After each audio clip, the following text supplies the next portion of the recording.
तो गाइस कैसे हैं आप सब लोग। ब्लड डीमन आर्ट की फर्स्ट एपिसोड के साथ हाजिर हूँ। जैसे में दो लोगों को दिखाया जाता है जो कि क्लिफ के ऊपर खड़े होते हैं और उसके नीचे एक एबिस होती है, यानी कि एक खाई होती है और इस खाई को होपलेस डीमन एबिस कहा जाता है क्योंकि कभी यहाँ पर डीमंस और टेरेंस के दरमियान में फाइट हुई थी और कहा जाता है कि डीमन किंग यानी डीमन एम्परर यहीं पर इसी जगह पर मरा था। तो ये दोनों लोग यहाँ पर क्यों खड़े होते हैं? इन दोनों लोगों ने अपनी फैमिली के एक यंग मास्टर को बोरी में बंद करके उसको मारकर यहाँ पर इस एबिस के अंदर फेंक दिया होता है। दोनों ऊपर खड़े बातें कर रहे होते हैं, एक दूसरे से कहता है कहीं लॉन्ग फैमिली वालों को इस बारे में पता न चल जाए। दूसरा उसे कहता है नहीं, उन लोगों को इस बारे में नहीं पता चलेगा। तभी ये लड़का कौन सा कोई महान इंसान था, ये एक बेवकूफ था और ऊपर से इसके पास तो कल्टीवेशन की पावर भी नहीं थी। वैसे भी ये याओ फैमिली का एक बहुत ही बेकार सा लड़का है, कौन सा इसके मरने पर किसी को फर्क पड़ने वाला है। दूसरा बंदा उसे कहता है लेकिन ये तुम्हारा भाई भी तो है, तुम भी तो याओ फैमिली के यंग मास्टर हो, ऊपर से ये लॉन्ग फैमिली का सन इन लॉ है यानी कि ये उनका दामाद है। दूसरा बंदा उसे कहता है अपनी बकवास बंद करो, हमने जो करना था वो कर दिया है, हमने इसकी डेड बॉडी को भी अब यहाँ पर फेंक दिया, अब ये यहाँ से बाहर तो नहीं निकल सकता। यही बात यहाँ पर लॉन्ग फैमिली वालों के दामाद की, तो उनको दूसरा दामाद भी दिया जा सकता है। मैं भी उनका दामाद बन सकता हूँ क्योंकि मैं भी तो याओ फैमिली का यंग मास्टर हूँ। तो दोनों यहाँ पर इसकी डेड बॉडी को बोरी में बंद करके फेंक कर वहाँ से चले जाते हैं। तो हमारे यंग मास्टर की यानी जो हमारा हीरो है जिसका नाम याओ जुई है, उसका हाथ उस बोरी के अंदर से बाहर निकलता है और बोरी के अंदर से उसका बहुत सारा ब्लड बह रहा होता है। यहाँ पर हमारा याओ जुई मर चुका है। उसके मरने के बाद उसका जब ब्लड वहाँ पर निकल रहा होता है, क्योंकि जैसे इसको होपलेस डीमन एबिस कहा जाता है, तो यहाँ पर बहुत सारे डीमंस की आत्माएं भी रहती हैं। जब वो ब्लड वहाँ से बाहर निकलता है तो वहीं पर एक डीमन ऑफ पड़ा होता है, एक डीमन का जेम स्टोन या फिर इसको क्रिस्टल भी कह सकते हैं, वो पड़ा होता है। इसका ब्लड जब उस क्रिस्टल के साथ लगता है तो वो क्रिस्टल एक्टिवेट हो जाता है और उसके अंदर डीमन की सोल होती है, वो जल्दी से वहाँ पर अपीयर होती है। उस क्रिस्टल के अंदर जो डीमन कैद था वो डीमन कहता है तो फाइनली आज किसी ने मुझे यहाँ पर अवेकन कर ही दिया। मैं तो कितने लंबे अरसे से यहाँ पर इंतजार कर रहा था कि कोई यहाँ पर आए और मुझे जगाए। साथ ही वो हमारे याओ जुई की बॉडी की तरफ देखकर कहता है ये लड़का तो बहुत ज्यादा कमजोर है लेकिन ये मेरे किस काम का है। फिर साथ ही जब वो इसको इंस्पेक्ट करता है तो उसे पता चलता है कि इसके पास जो ब्लड वेसल्स है वो काफी ज्यादा स्पेशल है। वो कहता है जगता है कि ये मेरी हेल्प कर सकता है। मैंने अपनी सारी जिंदगी कल्टीवेट किया है और बहुत सारी पावर्स को हासिल किया, लगता है कि अब मैं सारी की सारी पावर्स इस लड़के को देने वाला हूँ क्योंकि इसी लड़के की बॉडी में मैं जिंदा हो सकता हूँ। तो उस क्रिस्टल के अंदर से उस डीमन की सोल बाहर की तरफ निकलती है और उस डीमन की सोल बाहर की तरफ निकलने के बाद उस बॉडी के अंदर हमारे याओ जुई की बॉडी के अंदर चली जाती है और वो डीमन हमारे याओ जुई से कहता है लड़के आज मैं तुम्हें ये वाली अपॉर्चुनिटी देने वाला हूँ। हो सकता है कि तुम अपनी सारी जिंदगी कचरे रहे होगे लेकिन अब तुम्हें कचरे नहीं रहे बल्कि अब तुम एक डीमन एम्परर बनने वाले हो।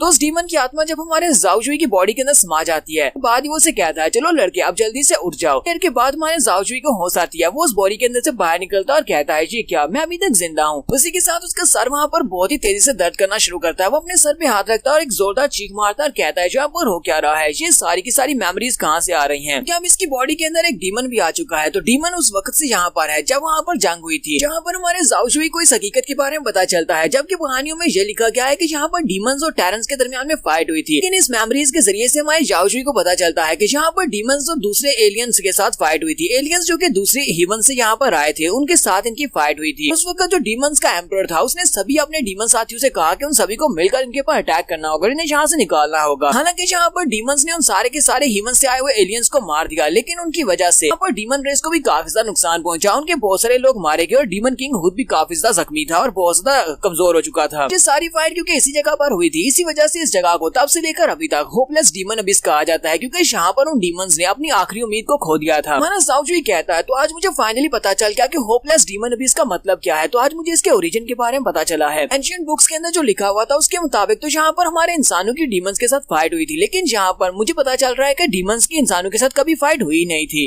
के साथ उसे झटका लगता है और वो पीछे की तरफ हटता है। पीछे जो दीवार होती है वो उसके ऊपर जब अपना हाथ लगाता है तो उस दीवार में काफी बड़ा डेंट पड़ जाता है। अब उसकी स्ट्रेंथ पहले से बहुत ज्यादा बढ़ चुकी है। ये देखकर वो खुद भी काफी ज्यादा हैरान हो जाता है और कहता है क्या ये मैंने किया है, लेकिन मेरे अंदर इतनी स्ट्रेंथ कहाँ से आ गई, मैं तो इतना स्ट्रॉन्ग था ही नहीं, मेरे पास तो कल्टीवेशन की पावर ही नहीं थी। जहाँ पर वो हमें बताता है कि उसकी कल्टीवेशन की पावर कैसे गई। वो कहता है जब मैं 10 साल का था मेरे बड़े भाई ने, जो कि मेरा सौतेला भाई है, उसने मुझे इतना ज्यादा पीटा था, वो मुझे किक मार रहा था और इसे इतना ज्यादा मुझे किक मारी कि मेरी मेडियंस बर्बाद हो गई और मैं तब से लेकर अभी तक कल्टीवेट नहीं कर पा रहा। साथ ही अपने सामने उसी डीमन का वो क्रिस्टल दिखाई देता है। वो उसको उठाता और कहता है ये तो डीमन स्टोन है, लेकिन ये यहाँ पर क्या कर रहा है? लेकिन मैंने आज से पहले कभी भी इतने बड़े साइज का डीमन स्टोन नहीं देखा, ये तो कुछ ज्यादा स्पेशल लग रहा है। तुम्हारा याओ जुई इस डीमन स्टोन को अपने हाथ में उठा लेता और कहता है ये तो वाकई में काफी ज्यादा बड़ा है। वो डीमन स्टोन उसके हाथ में वहीं पर गायब हो जाता है, धुआं बनकर वहीं से उड़ जाता है। याओ जुई कहता है तो अब मुझे समझ आया कि मैं यहाँ पर जिंदा कैसे हो गया, क्योंकि मुझे पता है कि मेरे भाइयों ने मुझे मार दिया था और मुझे यहाँ पर फेंक दिया था। है कि मैंने गलती से यहाँ पर इस डीमन क्रिस्टल की जितने भी सोल की पावर थी उसको अपनी बॉडी के अंदर अब्सॉर्ब कर लिया और मुझे यहाँ पर दूसरा मौका मिला है। मैं यहाँ पर दोबारा से रीबॉर्न हुआ हूँ, क्योंकि अभी मुझे थोड़ी देर पहले जितनी भी मेमोरीज दिखाई गई थी वो सारी की सारी उसी डीमन की थी। डीमन की आत्मा इस वक्त मेरी बॉडी के अंदर है। ये सब कुछ सोचने के बाद हमारा हीरो याओ जुई बहुत ज्यादा खुश हो जाता है और कहता है मेरा नाम याओ जाओजुई है और मैं कभी भी गिव अप नहीं करूंगा क्योंकि अब मुझे यहाँ पर दूसरा मौका मिला है। मैं उन सभी लोगों से बदला लेने वाला हूँ, उन सभी लोगों से जिन्होंने मुझे ह्यूमिलिएट किया, जिन्होंने मेरी मैडियंस को बर्बाद किया, जो मुझे इंसान नहीं समझते, जो मुझे हमेशा तंग किया करते थे। ये वक्त आ चुका है कि अपनी वेंजेंस को पूरा किया जा सके। सभी को इसकी कीमत चुकाना पड़ेगी। और इसके साथ ही वो वहीं पर बैठकर दोबारा से कल्टीवेट करना स्टार्ट करता है। जाओजुई वहीं पर बैठकर कल्टीवेट करते हुए कहता है, मैं जाओजुई, मुझे अब यहीं पर बैठकर कल्टीवेट करना चाहिए। क्या मुझे अपनी कल्टीवेशन को आगे बढ़ाना होगा? सभी से ऊपर टॉप पर पहुंचने के लिए मुझे ये सब कुछ करना पड़ेगा, ये लाजमी है। इसके बाद मैं कभी भी किसी के ऑर्डर्स को फॉलो नहीं करूंगा, बल्कि सभी को मैं ऑर्डर्स दूंगा। तो जाओजुई वहाँ पर काफी देर बैठकर अपने आप को कल्टीवेट करता है और वहीं पर वो सारी मेमोरीज को भी जानकर देख रहा होता है। जाओजुई अपनी आंखें खोलता है और कहता है, इस दुनिया में बहुत सारी डीमन रेसेस हैं, डिफरेंट तरह के डीमंस हैं, बहुत सारे ट्रेजर्स हैं। इस डीमन ने वो सारे के सारे ट्रेजर्स और बाकी की सारी डीमन रेसेस को देखा हुआ है। इसी वजह से अब मेरे लिए आसान हो जाएगा डीमन हंट या फिर ट्रेजर हंटिंग। जो फाइनली यहाँ पर अब नया काफी कुछ पता चल रहा है। जाओजुई भी यहीं पर खड़ा होता है कि उसी वक्त से महसूस होता है कि ऊपर से पत्थर गिर रहे हैं। वो वहीं पर खड़ा खड़ा जल्दी से जंप करता है और अपने आप को बचाता है। उसके पीछे वहाँ पर एक जबरदस्त धमाका होता है। जाओजुई कहता है, अब यहाँ पर क्या हो रहा है? तो बहुत ज्यादा क्लोज था, अगर मैं जल्दी से वहाँ से डॉज नहीं करता तो ये सारे पत्थर मेरे ऊपर गिरते और मैं वहाँ पर नीचे दब जाता। साइड के ऊपर देखता है तो वहाँ पर से उसे धमाके की आवाज आती है। वो जल्दी से उस तरफ जाता है और वहाँ पर देखता है तो वहाँ पर दो डीमन बीस्ट आपस में फाइट कर रहे होते हैं। बड़ा सा स्नेक होता है जबकि उसके सामने एक छोटा मंकी होता है। वो दोनों एक दूसरे के आमने सामने होते हैं। इनका साइज बहुत सा बड़ा होता है जबकि मंकी का साइज काफी छोटा होता है। स्नेक आगे बढ़ता है, मंकी के ऊपर अटैक करता है, जबकि मंकी जंप करते हुए उसके ऊपर अटैक करते हुए पीछे की तरफ हट जाता है। लेकिन स्नेक भी उसे कहाँ पर छोड़ने वाला है। स्नेक उसको खाने के लिए बार बार उसके ऊपर अटैक करता है। तो वो मंकी जल्दी से जंप करते हुए के ऊपर लगे हुए एक पेड़ के ऊपर जाकर चिपक जाता है और वहीं पर से उसकी नकल भी उतार रहा होता है, जिसकी वजह से वो स्नेक काफी गुस्सा होता है। जबकि हमारा जाओजू दूर से जहाँ सब कुछ देख रहा होता है, कहता है, बंदर तो काफी नटखट लगता है, इसका साइज काफी छोटा है लेकिन काफी स्ट्रॉन्ग लगता है कि ये इस सांप का मुकाबला करके रहेगा। तो सांप फिर से अपना बड़ा सा मुंह खोलता है और बंदर के ऊपर अटैक करने के लिए आगे बढ़ता है। वो नीचे से ऊपर की तरफ जाता है ताकि अपना मुंह खोलकर उसको खा सके। जाओजू दूर से चिल्लाकर उसे कहता है, छोटे दोस्त, अपने आप को संभालो, जो तुम्हारी तरफ आगे बढ़ रहा है। जबकि वो छोटा मंकी उस पेड़ के ऊपर से छलांग लगाता है। वहाँ पर एक बेल लटकी होती है, वो उस बेल को भी पकड़ लेता है। उस पेड़ के ऊपर से उस बेल के साथ लटका नीचे की तरफ छलांग लगाता है और बड़ी स्पीड से नीचे चला जाता है। इसके साथ ही वो उस बेल को उस सांप की मुंडी के पास ही वहीं पर लपेट देता है। वो उसको गोल गोल लपेटता है ताकि वो उसकी सांस बंद कर सके। एक तरफ से वो बेल ऊपर पेड़ के साथ लगी होती है, दूसरी तरफ से इसने उस बेल को उस सांप के साथ बांध दिया और उसको बांधने के बाद वो नीचे की तरफ जंप करता है और पत्थर के पास जाकर खड़ा हो जाता है और अपने पाँव को एक पत्थर के साथ टिकाकर बाजुओं के साथ जोर लगाता है और उस रस्सी को खींचता है। की वजह से उस सांप की सांस आना बंद हो जाती है क्योंकि वो उसकी रस्सी को वहाँ पर और ज्यादा कस रहा होता है। जाओजू ये सब कुछ देखकर बहुत ज्यादा हैरान होता है और कहता है, हालांकि ये बंदर बहुत ज्यादा छोटा है लेकिन ये तो काफी ज्यादा समझदार लगता है। अभी तो ये साइज में छोटा है, मुझे लगता है कि इससे भी काफी बड़ा होना है और जब ये बड़ा हो जाएगा ये और भी ज्यादा समझदार और पावरफुल हो जाएगा। छोटा मंकी वहाँ पर उस स्नेक की रस्सी को खींच रहा होता है। जब उस रस्सी को ज्यादा खींचता है तो वो स्नेक वहाँ पर अपनी पावर्स को यूज करते हुए उस रस्सी को तोड़ देता है। वो उस रस्सी को तोड़ने के बाद फिर से उस छोटे बंदर की तरफ देखता है और उसे खाने के लिए आगे बढ़ता है। तो अब उस बंदर के पास वहाँ से बचने के चांसेस बहुत ज्यादा कम है। तो उसने जो भी उसके तरीके थे उससे यूज कर दिए। वो स्नेक अपना बड़ा सा मुंह खोलकर उसकी तरफ आगे बढ़ता है तो बंदर उसके दोनों जबड़ों को अपने हाथों से पकड़ लेता है। वो दोनों हाथों के साथ उसके जबड़े को खोल कर रखा होता है। स्नेक अभी भी अपने मुंह को बंद करने की कोशिश कर रहा होता है ताकि वो इसी तरह ही उसे निकल जाए। जाओजू कहता है, लगता है कि उस बंदर के हाथों से ये सब कुछ निकलता जा रहा है, मुझे उसकी मदद करना पड़ेगी वरना वो छोटा बंदर तो स्नेक का नाश्ता बन जाएगा। वहीं पर हमारे जाओजू को साथ एक बड़ा पत्थर दिखाई देता है। वो कहता है, लगता है मैं उसकी हेल्प कर सकता हूँ। और हमारा जाओजू भागता हुआ जाता है और जाकर उस पत्थर को उठाता है और उस पत्थर को उठाने के बाद जल्दी से ऊपर की तरफ जंप करता है और उस स्नेक के सर में जबरदस्त तरीके से वो पत्थर मारता है। वो पत्थर उस स्नेक के सर में लगता है तो वो पत्थर टुकड़े टुकड़े हो जाता है, लेकिन उस स्नेक के सर के ऊपर जरा भी असर नहीं होता क्योंकि उस स्नेक के जो स्केल्स होते हैं वो बहुत ज्यादा हार्ड होते हैं। जाओजू कहता है, लगता है कि अब मेरी भी वाट लगने वाली है क्योंकि इसके स्केल तो बहुत ज्यादा हार्ड है और अब मैं भी इसके निशाने पर हूँ। तो वो स्नेक वहीं से अपनी पूंछ को घुमाता है और हमारे जाओजू के ऊपर अटैक करता है, जिससे हमारा जाओजू पीछे वाले दीवार के साथ जाकर पटकता है। जाओजू के पीछे पटकने के साथ ही वो उठकर देखता है तो उसके मुंह से ब्लड निकल रहा होता है, यानी कि वो जख्मी हो जाता है। कि उसी वक्त वो बंदर की तरफ भी देखता है। वो बंदर जल्दी से जंप करते हुए दीवार के ऊपर से चढ़कर इसके बाहर चला जाता है, यानी क्लिफ के ऊपर चला जाता है। जाओजू चिल्लाकर उसे कहता है,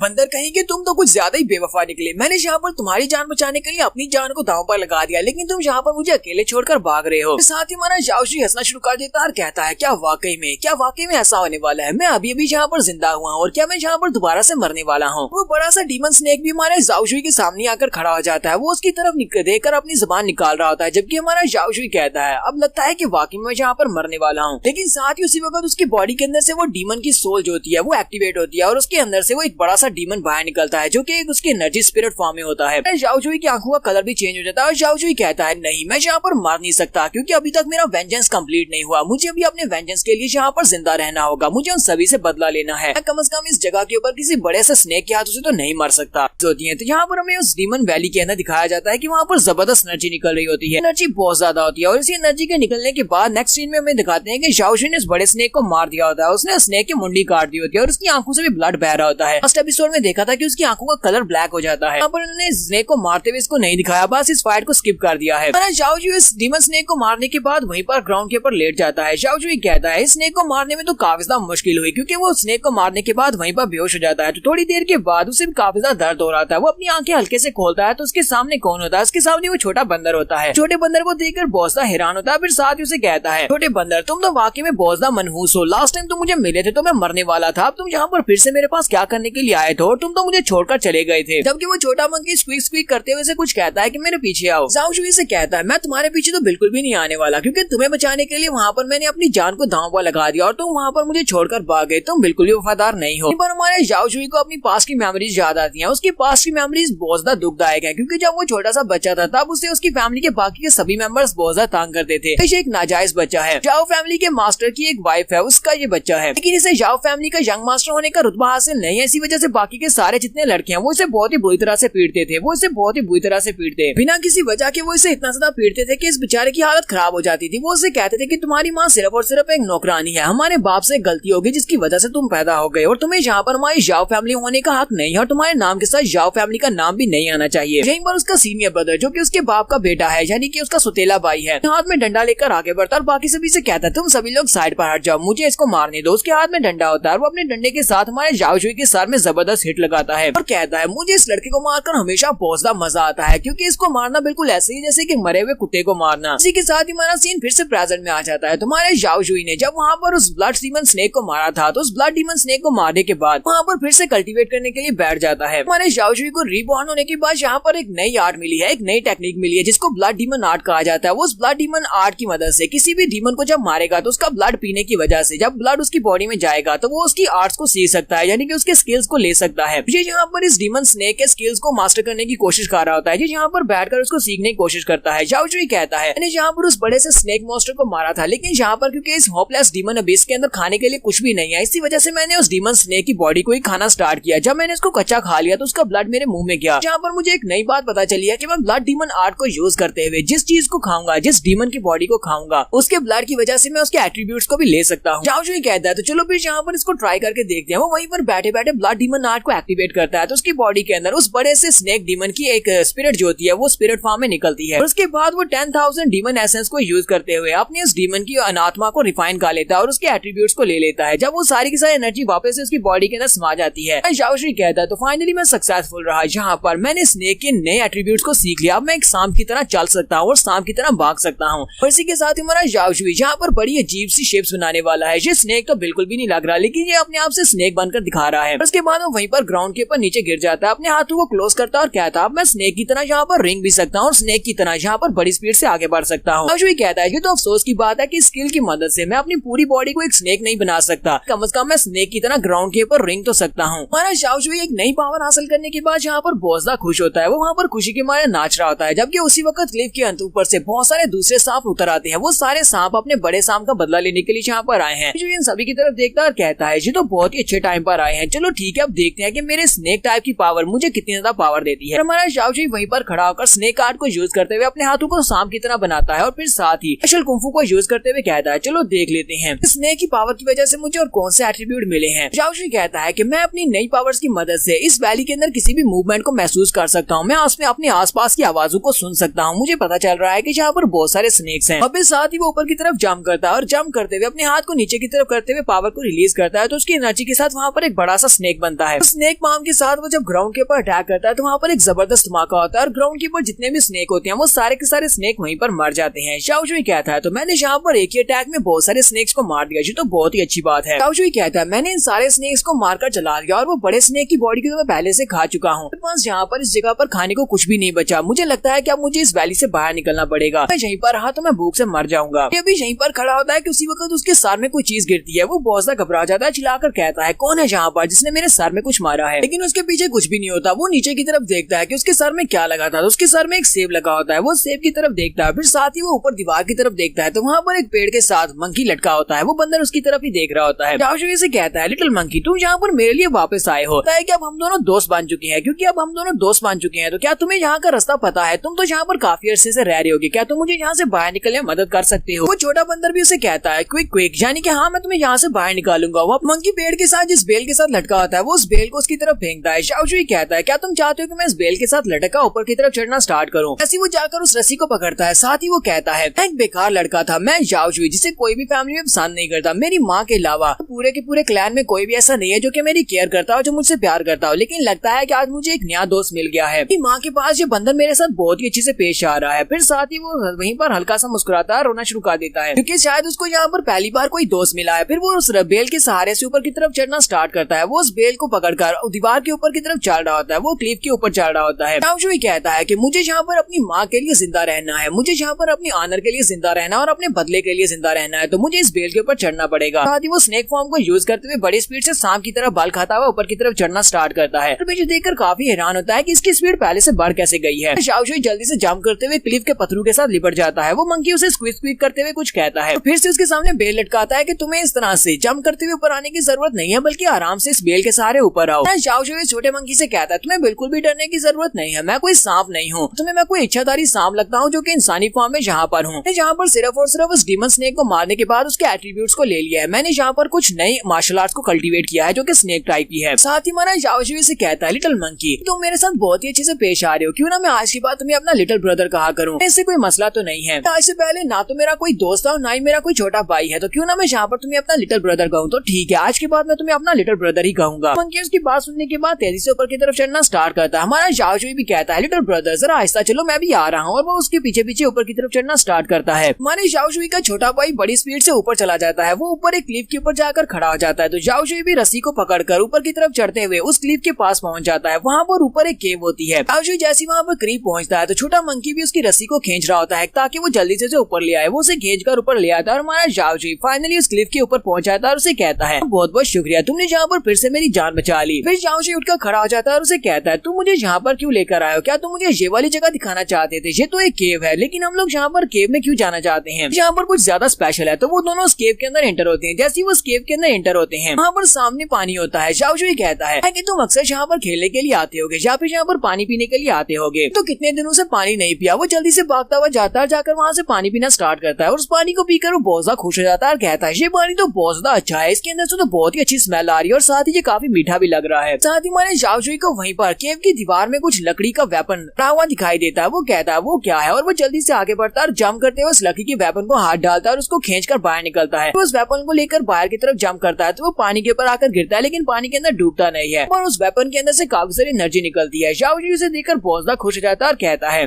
जाओशुई कहता है मुझे तो लगा था कि ये कोई टूटा हुआ लकड़ी का टुकड़ा है जो कि ऊपर दीवार में दंसा हुआ है, लेकिन मुझे क्या पता था कि ये एक गॉडली वेपन है। उस गॉडली वेपन को हासिल करने के बाद जब वो पीछे की तरफ देखता है तो बंदर फिर से उसके सामने बैठा और उसके सामने बैठा कोई कर रहा होता है। जाओशुई उसकी तरफ देखता है तो उसे उसके कान दिखाई देते हैं। वो कहता है तुम्हारे तो 6 कान है, इसका मतलब तुम एक मकाऊ बंदर हो। यहीं पर वो हमें मकाऊ बंदर के बारे में बताता है। वो उसे कहता है ये एक मैजिकल बंदर है जिसे हम लोग स्पिरिट एनिमल भी कह सकते हैं, जो कि हीवन और अर्थ के ओरा की वजह से पैदा होता है और ये बहुत ज्यादा पावरफुल और बहुत ज्यादा समझदार भी होते हैं। और जैसे जैसे ये बड़े होते जाते हैं ये और भी ज्यादा समझदार हो जाते हैं। अपने 6 कानों की वजह से ये कई किलोमीटर दूर से भी किसी की भी आवाज को सुन सकते हैं। यही इनकी बहुत ज्यादा स्पेशल खासियत होती है। जाओशुई बहुत ज्यादा खुश हो जाता है और कहता है लगता है कि मेरी किस्मत बहुत ज्यादा अच्छी है, मेरी मेडियंस वापस मिल गई, मुझे मेरी कल्टीवेशन मिल गई, इसके अलावा मुझे एक गॉडली वेपन मिल गया और इसके साथ मुझे एक नया दोस्त भी मिल गया है। कि वो छोटा मंकी भी इशारा करते हुए कहता है क्या यहाँ पर तुम मेरी बात कर रहे हो कि मैं तुम्हें तुम्हारा दोस्त मिल गया हूँ? जाओशुई कहता है जबकि मेरे पास 6 कान वाला बंदर है, इसके अलावा मेरे पास गॉडली वेपन है, तो मुझे लगता है कि अब मैं अपना बदला ले सकता हूँ। तो उसी वक्त वो केव भी गिरना शुरू हो जाती है। केव के अंदर से पत्थर गिर रहे होते हैं और वो कहता है लगता है ये केव कोलैप्स होने वाली है, हमें जल्दी से जल्दी यहाँ से निकलना होगा। तो स्पीड से आगे बढ़ता है और जाकर अपने बंदर को उठा लेता है और अपने बंदर को उठाकर बड़ी स्पीड से भागते हुए क्लिफ से बाहर निकल आता है। वो दोनों जंप करते हुए क्लिफ के ऊपर चढ़ आते हैं। लेकिन ये दोनों अब होपलेस डीमन अबिस से बाहर निकल आए हैं। जाओशुई कहता है तो हम लोग तो बहुत ज्यादा क्लोज थे और यहाँ पर हम लोग इस केव के अंदर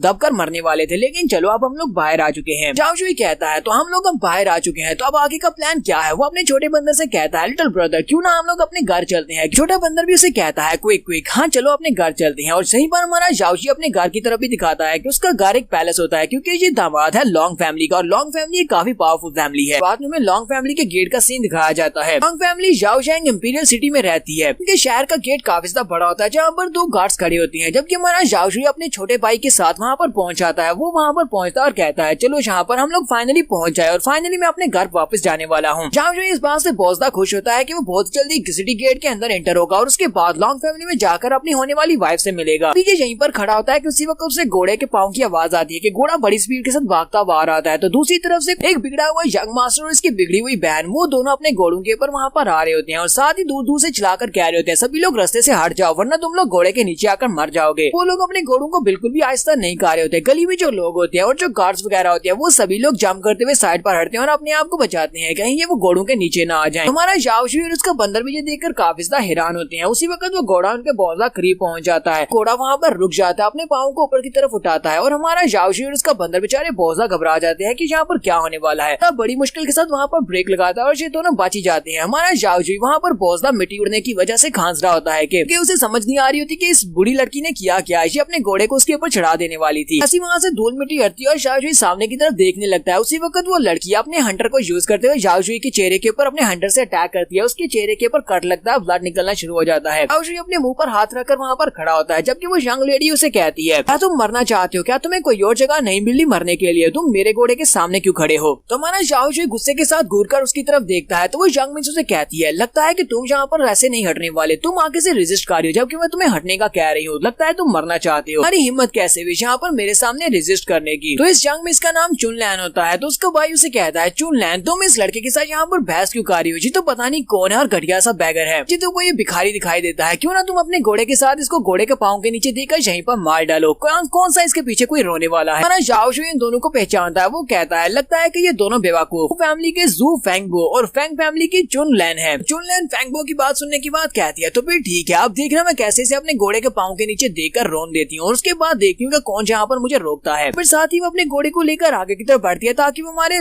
जाओशी को अपने घोड़े के नीचे दे सके। उसी वक्त उसका लिटिल ब्रदर जल्दी से जंप करते हुए उस घोड़े के मुंह पर चढ़ जाता है। घोड़े के मुंह पर चढ़ने के बाद अपने पंजे के साथ उस बेचारे घोड़े के मुंह पर सारी खराशन डाल देता है, जिसकी वजह से वो घोड़ा बिदक जाता है और पीछे की तरफ जंप लगाता है। बेचारी चुनलैन उस घोड़े के ऊपर से नीचे गिर जाती है। उसके नीचे गिरने के बाद वो गुस्से के साथ सामने की तरफ देख रही होती है। जबकि उसी वक्त वो मंकी जंप करते हुए उसके चेहरे के ऊपर भी आकर चढ़ जाता है और उसके चेहरे के ऊपर भी खराशे डालने लगता है। बहुत ज्यादा चिल्ला रही होती है, वो वहाँ पर चीखे मार रही होती है। जबकि फेंगबो अपने साथियों से कहता है चलो जल्दी से आगे बढ़ो और इस बकवास बंदर को मार डालो। सबसे आगे फेंगबो खुद होता है। वो अपनी तलवार लेकर भागता हुआ आगे बढ़ता है। हमारा मंकी उसकी तरफ देखता है और वो अपनी तलवार के साथ उसके ऊपर अटैक करता है। मंकी जल्दी से जंप करते हुए पीछे की तरफ हट जाता है और उसके अटैक को अवॉइड कर लेता है। जबकि वो दूसरे वाले के मुंह के ऊपर एक जबरदस्त किक मारता है, पीछे की तरफ जंप कर जाता है और फिर साथ ही उन लोगों की नकल भी उतारता है, जिससे वो लोग और भी ज्यादा गुस्सा हो जाते हैं और कहते हैं ये तो बहुत ही कमीना बंदर है। वो अपने साथियों से कहता है जल्दी से आगे बढ़ो, मुझे इस बंदर का सर चाहिए, इसको मार डालो। और वो सभी लोग जल्दी से भागते हुए उस बंदर को मारने के लिए आगे बढ़ते हैं। वो लोग उस बंदर को मारने के लिए आगे बढ़ जाते हैं। तो हमारा जाओशी अपने उस स्नेक आर्ट को यूज करते हुए सांप की तरह बड़ी स्पीड से आगे बढ़ता है और अपनी यंग मिस के सामने आकर खड़ा हो जाता है। वो चुनलैन के सामने खड़ा होता है, उसका हाथ पकड़ता है और उसे कहता है मिस चुनलैन तुम्हें यहाँ पर गिरे रहने की क्या जरूरत है? चलो जल्दी से उठकर खड़ी हो जाए, तुम्हारे जैसी यंग मिस यहाँ पर गिरी हुई बिल्कुल भी अच्छी नहीं लगती। वो उसको बाजू से खींचकर ऊपर खड़ा कर देता है। वो दोनों एक दूसरे की तरफ देख रहे होते हैं। फिर साथ ही चुनलैन गुस्सा हो जाती है और कहती है अपनी बकवास बंद करो, इस बंदर ने यहाँ पर मुझे नीचे गिराया है तो वो बंदर तो बिल्कुल भी जिंदा नहीं बचेगा। वो अपने साथियों से कहती है इस बंदर को मार डालो। जाओशी फिर से उसका हाथ पकड़ लेता है और उसका हाथ पकड़कर उसे कहता है मिस चुनलैन अब बस भी करो, तुम्हें इस बेचारे बंदर को मारकर क्या मिलेगा? उस बंदर को छोड़ दो, मेरा छोटा भाई है, तुम मेरे छोटे भाई को तो नहीं मारना चाहोगी। उसने यहाँ पर जो कुछ भी किया वो सब कुछ जानबूझकर नहीं किया। हमारे जाओशी ने क्योंकि उसका बाजू पकड़ा होता है, जिसकी वजह से चुनलैन वहाँ पर और भी गुस्सा हो जाती है और चिल्लाकर उसे कहती है गंदे भिखारी कहेंगे, तुम्हारे पास से बहुत ही गंदी स्मेल आ रही है, चलो जल्दी से मुझसे दूर हट जाओ, तुम्हारी हिम्मत कैसी मेरा हाथ पकड़ने की? तुम्हारा जाओशी से कहता है अगर तुम यहाँ पर अपने साथियों को नहीं रोकोगी मेरे लिटिल ब्रदर के ऊपर अटैक करने से तो फिर मैं तुम्हारा हाथ नहीं छोड़ूंगा, मैं यहीं पर तुम्हारा हाथ पकड़कर खड़ा रहूंगा। फेंगबो पीछे की तरफ देखता है कि वो वहाँ पर चुनलैन के पास खड़ा है। वो पीछे की तरफ मुड़ता है और अपने साथियों से कहता है सभी लोग रुक जाओ, उस बंदर को छोड़ो और जल्दी से पीछे आओ, लड़के को मारो, उसने हमारी यंग मिस का हाथ पकड़ा हुआ है। ऐसी वो सभी लोग उसकी बात सुनते हुए पीछे की तरफ देखते हैं। उसी वक्त हमारे मंकी को यहाँ पर मौका मिल जाता है। मंकी बड़ी स्पीड से आगे बढ़ता है। वहाँ पर 3 गार्ड्स होते हैं। वो तीनों गार्ड्स के बेल्ट को निकाल लेता है। जैसे वो उनके बेल्ट को निकाल कर आगे बढ़ाता है, साथ ही वहाँ पर हंस रहा होता है। सभी लोगों के कपड़ों के अंदर से जब उनकी बेल्ट को निकाल लेता है तो उन सभी लोगों के पजामे वहीं पर नीचे गिर जाते हैं। वो सभी लोग वहीं पर चिल्लाना शुरू कर देते हैं। फेंगबो अपने गार्ड से कहता है तुम सभी लोग तो कुछ ज्यादा ही बेकार हो, तुम लोग तो एक बंदर को भी नहीं पकड़ पाए। हमारा जाओशी भी उन सभी की तरफ देखकर वहाँ पर हंसना शुरू कर देता है और कहता है सर देखो तो सही, वहाँ पर कितने सारे स्टीम बंस हैं, लेकिन ये सारे स्टीम बंस बहुत ज्यादा गंदे लग रहे हैं। वो असल में उनकी तशरीफ को स्टीम बन कह रहा होता है।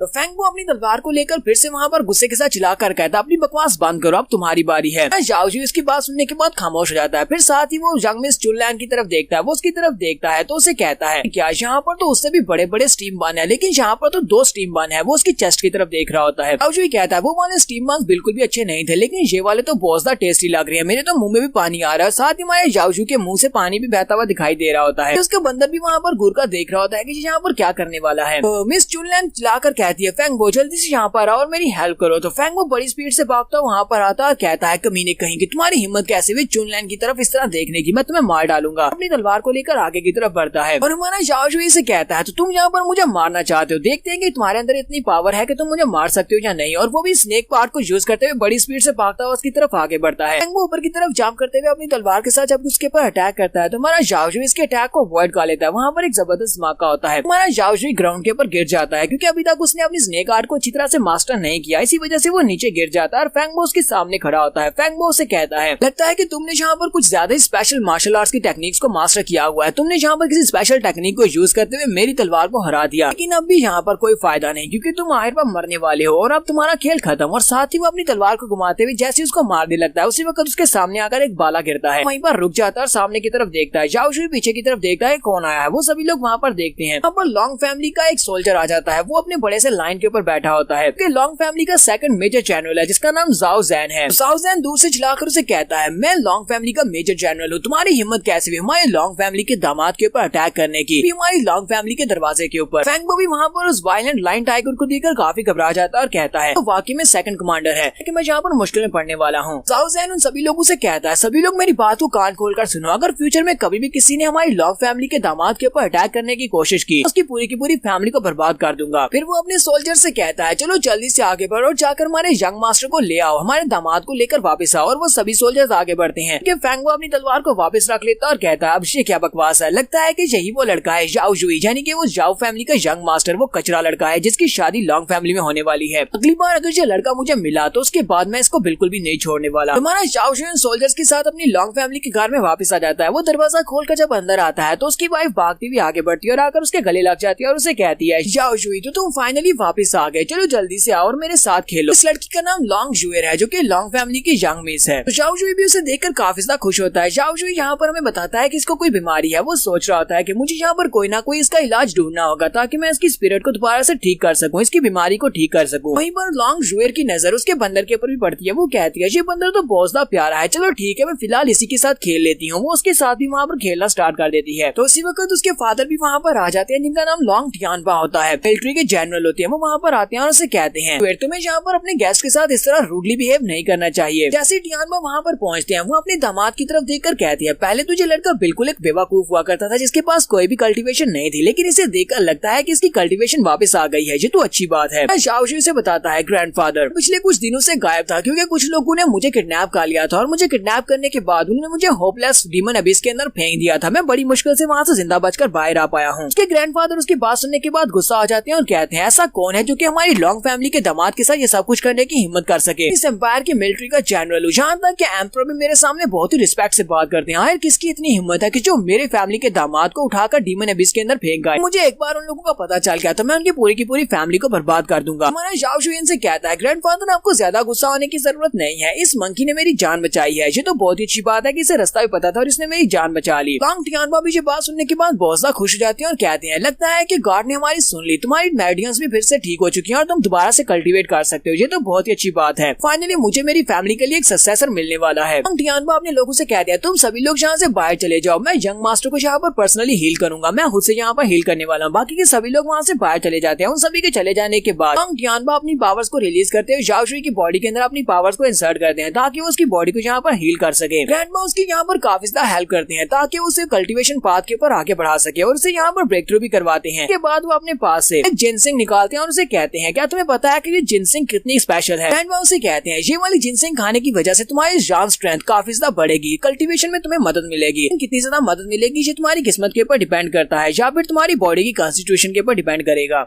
जाओजुन के पास से वो 100 ईयर ओल्ड जिनसिंग ले लेता है और उनसे कहता है ग्रैंडपा आपने मुझे बहुत ही अच्छे से ट्रीट किया, आप इस दुनिया में मेरे सबसे अच्छे ग्रैंडपा हैं। ग्रैंडपा भी जाते हुए उसे कहते हैं जितना ज्यादा तुम अच्छे से कल्टीवेट करोगे हमारी लॉन्ग फैमिली को उतना ज्यादा फायदा होगा, ताकि तुम मेरी बेटी को और भी ज्यादा अच्छे से प्रोटेक्ट कर सको। तुम्हें पता है ना कि 7 दिन के बाद फैमिली की जो पैट्रियार्च है उनकी बर्थडे होने वाली है और मुझे लगता है कि तुम्हें अपनी जाओ फैमिली में वहाँ पर जाना चाहिए और जाकर उनको फेस करना चाहिए। जाओजैन को पहले से कह देता हूँ कि वो तुम्हारे लिए एक नई आउटफिट बना दे ताकि तुम बर्थडे पार्टी को एंजॉय करने के लिए जा सको। यहाँ पर अपने कल्टीवेशन रूम के अंदर जाता है, वहाँ पर बैठकर आराम से कल्टीवेट कर रहा होता है। वहीं पर कल्टीवेशन के दौरान ही वो अपने जिनसिंग को भी खाता है, जिसको खाने की वजह से उसकी बॉडी के अंदर काफी सारी पावर आती है। और जाओजी अपने रूम में बैठकर एक स्पेशल टेक्निक जिसका नाम राइजिंग ड्रैगन सीक्रेट आर्ट होता है उसको यूज कर रहा होता है, यानी कि उसको मास्टर करने की कोशिश कर रहा होता है। वो वहीं पर बैठे बैठे उस टेक्निक को मास्टर करता है और वहाँ पर आसमान के ऊपर एक ड्रैगन दिखाई देता है और आसमान के ऊपर बहुत सारी बिजलियां भी चमकती है। जाओजी स्पेशल ड्रैगन आर्ट को यहाँ पर मास्टर कर लेता है। उस जिनसिंग को खाने की वजह से उसकी बॉडी के अंदर काफी सारी जान पावर आती है। वो कहता है अगर मैंने यहाँ पर किसी और डीमन को मारकर उसके ब्लड को अपनी बॉडी के अंदर ऐड किया तो मुझे यहाँ पर कुछ नए एट्रीब्यूट्स और कुछ नई पावर्स मिलेंगी। जाओजी कहता है मुझे कहीं ना कहीं से तो डीमन ब्लड हासिल करना होगा और यहीं पर वो हमें इस बारे में बताता है कि यहाँ पर शहर में वो कहाँ से डीमन ब्लड हासिल कर सकता है। वो कहता है हमारे इंपीरियल कैपिटल में एक ही शॉप है जहाँ से हमें ये सब कुछ मिल सकता है। जाओजी इंपीरियल कैपिटल में उस शॉप के ऊपर चला जाता है जिसके पास इस तरह की बहुत सारी चीजें होती हैं। उसके पास डीमन का ब्लड भी होता है। वो उसे बता रहा होता है कि ये डीमन बहुत ज्यादा जाइगेंटिक है, इसका ब्लड अगर तुम पी लेते हो तो इससे तुम्हें काफी ज्यादा पावर मिलने वाली है। वो हमारे जाओजी से कहता है सिर्फ 100 सिल्वर कॉइन्स में तुम्हें ये वाला ब्लड मिल जाएगा। तुम्हारे जाओजी से कहता है तो फिर ठीक है मुझे ये वाला ब्लड दे दो। जाओजी उसके पास से एक वुल्फ का ब्लड ले लेता है। वो वुल्फ का डीमन ब्लड होता है, वो एक डीमन वुल्फ होता है जिसका वो ब्लड होता है। वो उसके पास से ब्लड लेने के बाद वापस चल पड़ता है और कहता है कि अब इस डीमन वुल्फ के ब्लड की वजह से मैं काफी ज्यादा स्ट्रॉन्ग बनने वाला हूँ। तो यहीं से हमें नेक्स्ट सीन जाओ फैमिली का दिखाया जाता है। जाओ फैमिली का वो दिन आ जाता है जिस दिन ग्रेट पैट्रियार्च का बर्थडे होने वाला है और जाओजुई का सोतेला भाई दरवाजे के ऊपर खड़ा होता है, सभी मेहमानों को वेलकम कर रहा होता है। यहीं पर चुनलैन अपने फादर के साथ आती है और उसके फादर वहाँ पर उसको कहते हैं कंग्रेचुलेशन, हम लोग यहाँ पर इस बर्थडे पार्टी को एंजॉय करने के लिए आए हैं और साथ ही यहाँ पर गिफ्ट देने के लिए आए हैं। जाओजुई का भाई उसे कहता है मुझे आप सभी लोगों को यहाँ पर वेलकम करते हुए बहुत ज्यादा खुशी हो रही है, प्लीज जल्दी से अंदर आए। चुनलैन के फादर उसे कहते हैं तुम्हें यहाँ पर मुझे इस तरह से ग्रीट करने की जरूरत नहीं है, मेरे साथ ज्यादा फॉर्मल होने की जरूरत नहीं है। तुम्हें पता है ना कि तुम्हारे फादर और मैं हम दोनों ही ग्रेट ऑफिशियल्स हैं। लेकिन साथ ही वो यहाँ पर अपनी बेटी चुनलैन की तरफ देखते हुए उससे कहते हैं यंग मैन मुझे लगता है कि तुम्हें यहाँ पर से बाद में मेरी बेटी चुनलैन के साथ बातचीत करनी चाहिए, तुम दोनों को आपस में अच्छा रिलेशन रखना चाहिए। जाओजुई का भाई भी ये बात सुनने के बाद काफी ज्यादा खुश होता है। वो चुनलैन की तरफ देख रहा होता है, लोगों से कहता है ठीक है आप लोग अंदर चले जाएं, मैं आप सभी को आपके रूम तक पहुंचा देता हूँ। इस वक्त एक और लड़का भागता हुआ उसके पास आता है, उसे कहता है यंग मास्टर मेरे पास एक न्यूज है, जो फैमिली का यंग मास्टर यहाँ पर आ चुका है, वो अपने साथ कुछ गिफ्ट्स भी लेकर आया है लेकिन वो काफी गुस्से में लग रहा है। तो ये सभी लोग जल्दी से पीछे की तरफ घूमते हैं तो शो फेंगबू वहाँ पर आता है और यंग मास्टर उसके पास जाता है और उसे कहता है फेंगबू तुम्हें क्या हुआ, तुमने इस तरह का चेहरा क्यों बनाया हुआ, तुम तो काफी ज्यादा गुस्से में लग रहे हो। फेंगबू उसे कहता है अपनी बकवास बंद करो, अब ये मत कहना कि तुम्हें नहीं पता कि कुछ दिन पहले मेरे साथ क्या हुआ था, तुम्हारी फैमिली के एक लड़के ने मुझे बहुत ज्यादा इंसल्ट किया था। यंग मास्टर से कहता है मुझे बताओ कि तुम्हारे साथ ये सब कुछ किसने किया, क्या तुम मुझे बताओगे ये सब कुछ किस बारे में बात कर रहे हो। फेंगबू से कहता है तुम्हारे छोटे भाई ने, तुम्हारे सोतेले भाई ने, जो कि अब लॉन्ग फैमिली का दामाद बन चुका है। जाओजुई का भाई ये बात सुनते ही पहले तो बहुत ज्यादा हैरान होता है कि वो अभी तक जिंदा कैसे है। वो उसे कहता है उस लड़के के साथ जो कुछ भी हुआ वो सब में मेरी कोई भी गलती नहीं है। उसे लगता है कि शायद यहाँ पर ये बात कर रहा है कि वो मर गया, लेकिन फेंगबू गुस्से के साथ चिल्लाकर उसे कहता है अरे उस सोतेले भाई ने ना सिर्फ अपनी कल्टीवेशन को वापस हासिल कर लिया है कि वो तो यान स्कॉलर लेवल तक भी पहुंच चुका है। चुनलैन भी उनके पास ही आ जाती है और उनसे कहती है तुम्हारा भाई वाकई में बिल्कुल भी नॉर्मल नहीं है, उस भाई की वजह से मुझे भी वहाँ पर काफी ज्यादा शर्मिंदगी फेस करना पड़ी, उसने हमारे साथ बहुत ज्यादा बदतमीजी की है। फेंगबू जाओजुई के भाई से कहता है आज मैं यहाँ पर तुम्हारे एल्डर को बर्थडे का गिफ्ट देने के लिए आया हूँ, ना सिर्फ उसे बर्थडे का गिफ्ट देने के लिए आया हूँ बल्कि मैं तुमसे एक फेवर भी चाहता हूँ। मैं उम्मीद करता हूँ कि तुम यहाँ पर मेरी मदद जरूर करोगे। जाओजुई का सोतेला भाई उसे कहता हाँ क्यों नहीं, मुझे बताओ, जहाँ तक हो सका मैं तुम्हारी मदद जरूर करूंगा। वो उसे कहता है मैंने सुना है कि उस लड़के जाओजुई की माँ अभी भी यहीं पर है, वो अभी भी जाओ फैमिली में है। यंग मास्टर भी उसकी बात सुनने के बाद हंसना शुरू कर देता और कहता हाँ वो अभी भी यहीं पर है, वो हमारी जाओ फैमिली में ही है।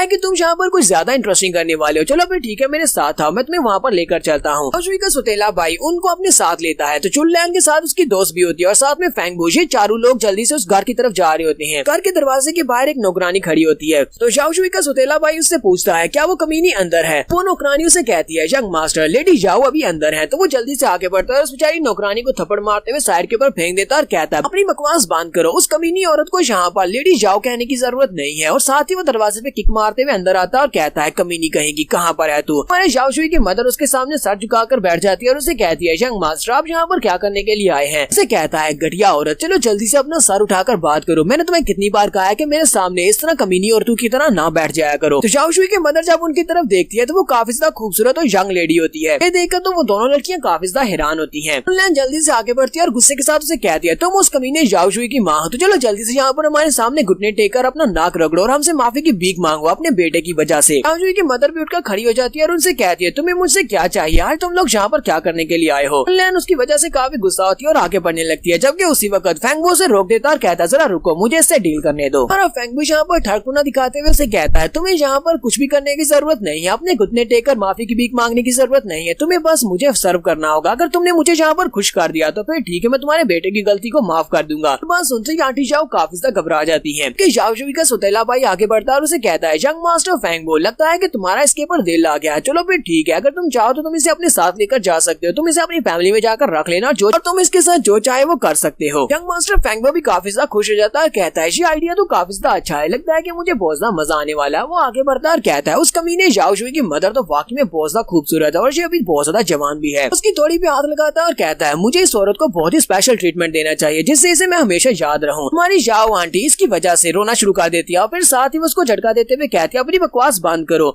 लोग बहुत ही घटिया इंसान हो, मैं तुम सभी लोगों के साथ इस तरह का कुछ भी नहीं करने वाली हूँ, ना ही मैं किसी को सर्व करने वाली हूँ। और वो जल्दी से पीछे की तरफ जाती है और जाकर अब एक पिलर के साथ अपना सर टकराती है और कहती है, पहले कि कोई मुझे हाथ लगाए मैं अपनी जान दे दूंगी। वो उस पिलर के साथ अपना सर टकराकर वहीं पर बेहोश होकर गिर जाती है क्योंकि उसके सर से बहुत ज्यादा ब्लड बह रहा होता है। ऐसे वो वहाँ पर अपना सर टकराकर बेहोश हो जाती है। उसी वक्त जाओशुई भी वहाँ पर पहुंच जाता है। जाओशुई अपनी माँ के लिए कुछ लेकर आता है, उसके हाथ से वो चीज गिर जाती है और वो साथ ही कहता है, माँ। वो जल्दी से भागता हुआ जाता है, जाकर अपनी माँ को अपनी गोद में पकड़कर बैठ जाता है और कहता है, तुम लोगों ने मेरी माँ के साथ क्या किया? रोते हुए अपनी माँ से कह रहा होता है, माँ जल्दी से उठ जाओ, मैं ऐसे नहीं मर सकती, मैं यहाँ पर आया था ताकि मैं तुम्हें यहाँ से लेकर जा सकूँ। हम लोग यहाँ पर जाओ फैमिली में और ज्यादा नहीं रहेंगे, हम लोग यहाँ से जा रहे हैं, हम लोग अपना घर बनाएंगे। इसी वक्त कमांडर जैन आके पड़ते हैं और जाकर उसकी मॉम को चेक करने के बाद कहते हैं, ये ठीक है, फिलहाल के लिए ये बेहोश हो गई है। वो अपने पास एक पिल निकाल कर उसे दे देते हैं और कहते हैं, ये पिल इसे खाने दो, लगता है कि 3 दिन के बाद ये ठीक हो जाएंगी। हमारा जाओशुई उस कमांडर से कहता है, ब्रदर जाओ, क्या तुम मेरी माँ को यहाँ पर प्रोटेक्ट कर सकते हो? मुझे पहले इन लोगों से बदला लेना है। फिर साथ ही वो उठकर खड़ा हो जाता है और उन सभी लोगों की तरफ घूर कर देखता है। अरे जाओशुई का सौतेला भाई कहता है, ये कमीना तो अभी तक जिंदा है, मुझे इससे निमटने के लिए कुछ ना कुछ तो करना होगा। मुझे लगता है कि फेंगबो को यहाँ पर यूज करते हैं, इसकी जू फैमिली को यूज करते हुए इससे निपटा जा सकता है। साथ ही वो चिल्लाकर उसे कहता है, तुम हमारी फैमिली के कचरे हो और तुम्हें यहाँ पर हक नहीं है कि तुम हमारे सामने यहाँ पर खड़े होकर हमें गुस्से के साथ घूर सको। जाओशुई इन सभी की तरफ देखता है और उनसे कहता है, तुम सभी को यहाँ पर मरना होगा। इसी के साथ ही वो वहाँ पर अपनी पावर्स को रिलीज करता है। वो एक चीख मारता है, उसकी बॉडी के अंदर से काफी सारी जान पावर रिलीज होती है। जाओशुई ने डीमन वुल्फ के ब्लड को पिया था, जिसकी वजह से अब उसे नई पावर मिली है। वो डीमन वुल्फ के ब्लड फुल फिस्ट को यूज कर सकता है, यानी कि वो पंच मारेगा तो उसके पंच के अंदर वुल्फ के जितनी पावर होगी। वो आगे बढ़ता है उसे पंच मारने के लिए। सबसे पहले तो वो यंग मास्टर फेंगबो के चेहरे के ऊपर एक जबरदस्त पंच मारता है। वो उसे पंच मारता है तो फेंगबो उठता हुआ पीछे जाकर गिरता है। पीछे गिरने के बाद वो फिर से भागता हुआ आगे बढ़ता है और उसे कहता है, इतनी आसानी के साथ मैं तुम्हें छोड़ने वाला नहीं हूँ, आज मैं तुम सभी में से किसी को भी नहीं छोड़ूंगा। और वो आगे बढ़कर उसे एक जबरदस्त किक मारता है, वजह से वो उसके बाजू को तोड़ देता है। जब उसके बाजू को तोड़ देता है तो यंग मास्टर फेंगबो वहाँ पर जोर जोर से चिल्लाना शुरू कर देता है और वहीं पर गिरकर रोना शुरू कर देता है। उसके बाद हमारा जुंजी फिर से आगे बढ़ता है, दोनों बाजू से पकड़ लेता है और उसके दोनों बाजू को पकड़कर वो अपने पाँव को उसकी कमर पे रखता है और उसके दोनों बाजू उखाड़ देता है। इसकी वजह से फेंगबो और भी ज्यादा चिल्लाना शुरू कर देता है। बाकी के तीनों से देखकर बहुत ज्यादा घबरा जाते हैं। फेंगबो को इतनी बुरी तरह से पीटने के बाद फेंगबो तो वहाँ पर बेहोश हो जाता है। तो जबकि उसके बाद चुनलियान की बारी आती है, चुनलियान भागना शुरू कर देती है और कहती है, मेरे करीब मत आना, मेरे करीब मत आओ, हमारा जाओशुई इसको भी नहीं छोड़ने वाला। वो आगे बढ़ता है और चुनलियान के चेहरे पर एक जबरदस्त थप्पड़ मारता है। सिर्फ एक ही थप्पड़ के साथ चुनलियान ग्राउंड के ऊपर जाकर पटकती है और वहीं पर बेहोश हो जाती है। हमारा जाओशुई से कहता है, तुम्हारे जैसी घटिया औरत को तो मर जाना चाहिए, जो कि अपने सामने जहाँ पर दूसरी औरत के साथ ये सब कुछ होते हुए देख रही थी। उसके बाद वो तीसरी लड़की की तरफ आगे बढ़ता है जो कि चुनलियान की दोस्त होती है। वो उसे कहती है, मुझे मत मारना, मैं तो बस इसकी दोस्त हूँ और इनके साथ यहाँ पर चली आई, मेरा इस सबसे कोई भी ताल्लुक नहीं है। हमारा जाओशुई इस लड़की के मुंह पर एक जबरदस्त पंच मारता है जिससे वो भी नीचे गिर जाती है। फिर साथ ही हमारा जाओशुई इसके चेहरे के ऊपर अपना पाँव रख लेता है और उसे कहता है, तुम कह रही हो कि तुम्हारा इस सबसे